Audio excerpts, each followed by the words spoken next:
So Kate and Kathy, how can public library directors respond to increases in book ban challenges? It's a good one. It is a good one. It's also so exhausting because it feels like, this is all we get to talk about, but it is so important. Yes. And there are things that you can do. Certainly. Right? I mean, it's not just book ban challenges. I know we've seen an increase in First Amendment audits here in Illinois as well, which is just as challenging. Yeah. And I mean, I don't know, Kath, I think you'll probably agree with me, but it all comes down to having good processes in place. Yes, having good, strong policies, good processes, having board buy-in on what the library represents in the community. Like, what is a core value for a library? That's very intellectual important. freedom? Very important. What? You don't want to, I mean, it's hard to deal with this when your board is on a complete other side of that vision. Yeah.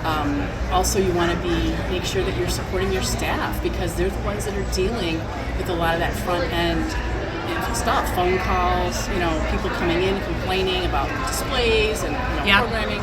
So you definitely want to make sure you're supporting your staff. Yeah.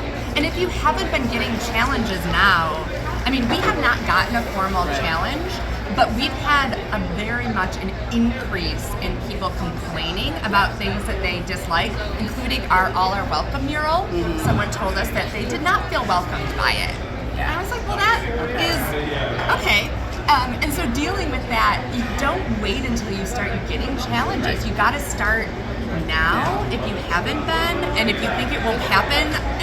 It could. I mean, if you think about it, so many of the titles that have been brought up recently have been in our libraries for a really long time. Yeah. And it's not been much of an issue. Of course, you have always the regular banned books, but just the ones that are kind of popping up now, and even the older ones. So, but it can happen. It may not happen when you first buy the book, but it could happen in 10 years, So you just want to definitely be prepared for it. Yeah. Think about what could happen so that, like, it's like your emergency preparedness. Think about what could happen, practice it, and that way when it does happen, you're not thrown off guard. Emergency preparedness is such a great thing of thinking about putting this type of thing in that. It isn't just a tornado drill or a fire drill. It's also how do you deal with these people coming in and they're so angry. And that is exhausting. It's exhausting for staff. I know it's exhausting for me as a director, and it's easy to get caught up in that. So I think the other thing is to remember to take care of yourself first. And your staff for sure.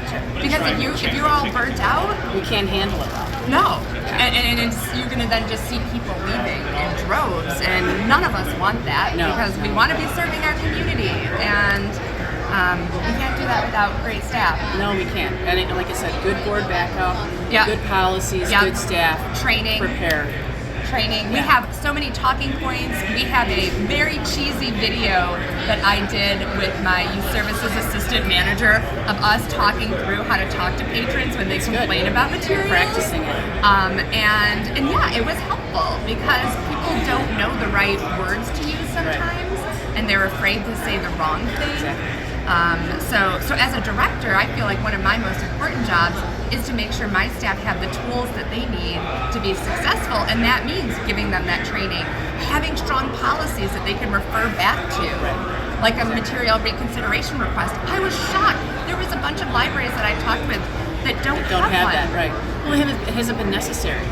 It's like one of those ones that gets kind of pushed to the back. Like, no one's going to really challenge But there are so many other policies that, like your personnel policies and your basic library policies, that one just kind of gets pushed back until you need it. Until you need it. And so you got to prep before you need it. And I like to plant seeds, if you will, with my board, where I remind them, and you don't have to beat them over the head with it, but just be like, hey, we're reviewing our policies. This is a great opportunity to review the ALA Bill of Rights and the freedom to read and watch. And that helps reinforce with them, our job is to uphold intellectual freedom.